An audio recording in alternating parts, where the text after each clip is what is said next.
Homemade oil మిషన్లో నువ్వులు పట్టగా వచ్చిన నువ్వుల పిండితో నేను ఈరోజు నువ్వుల లడ్డు చేసి చూపిస్తున్నానండి.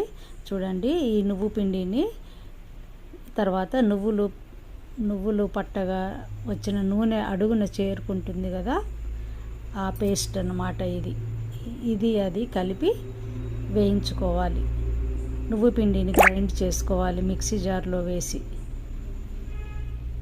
రెండు కలిపి ఇలా కొద్దిగా వేయించుకోవాలి. స్టవ్ ఫ్లేమ్ సిమ్లో పెట్టి దీన్ని ఇలా వేయించుకొని కొద్దిగా మంచి స్మెల్ వచ్చే వరకు వేయించుకొని బెల్లం కలపాలి. లడ్డు బెల్లం అని మెత్తగా ఉంటుంది కదా, ఈ బెల్లాన్ని ఇందులో కలిపి కొద్దిగా ఒక 3-4 నిమిషాలు దీన్ని రెండింటిని కలిపి వేడి చేయాలి. చేసి చూడండి, ఇప్పుడు దీన్ని వేడైన తర్వాత మిక్సీ జార్లో వేసుకొని రెండింటిని కలిపి గ్రైండ్ చేయాలి. ఇక్కడ నేను మిక్సీ జార్లో వేస్తున్నాను. చూడండి, కమ్మటి స్మెల్ వచ్చే వరకు వేయించుకోవాలి.